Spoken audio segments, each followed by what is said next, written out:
এই যে এক সপ্তাহ পর কোরবানি নেই, এই কোরবানি ঈদের সময় যার যার সমর্থ অনুপাতে কেউ 50,000 কেউ 1 লাখ টাকা দেবে।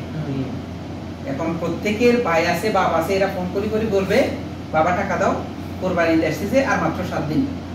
এদিকে আমার বেতন সামনে মাস পুরার দেরি আছে, বাট এরা মানে ওদিকে গরু কিনবে, টাকা লাগবে এদের ফোন করতেছে। হ্যাঁ, এখন যার যে সামর্থ্য অনুপাতে টাকা দিবে 50,000 টাকা 1 লাখ টাকা করে দেবে। ভাই দুঃখজনক বিষয় হচ্ছে এই যে গরুটা কেনার পরে শুধুমাত্র সুন্দর করে ফোকাস করে একটা ছবি তুলে দেখো যে দেখ বাবা গরুটা কিনছি, কিরকম হয়েছে, সুন্দর হয়েছে কিনা দেখ গরুটা।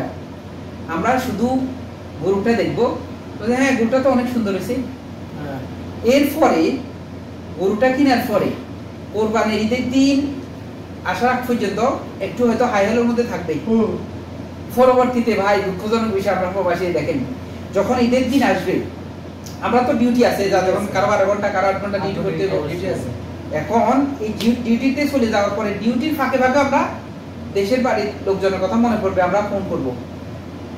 এই ফোন করার জন্য আমরা শুধু একটু কথা শোনার জন্য আমরা বেরিয়েছি।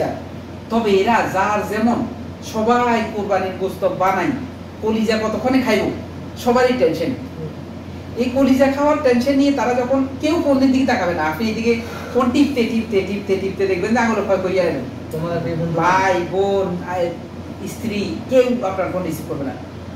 অবশেষে বেলা শেষে যখন খাওয়া শেষ ডেকুর উঠবো, ডেকুরের ওঠার পরে মোবাইল ওই বলবে যে বাজান আমরা তো গোস্ত খাইছি, তোমরা গোস্ত খাইছো নি? আরে মিয়া আমরা কি বাজার থেকে গোস্ত খাবো মিয়া? আমাদের ডিউটি 8 ঘন্টা 12 ঘন্টা ডিউটি, আমরা তো খাওয়ার টাইম নেই। আর এর মধ্যে দিয়ে এরা এই কথা বলবে।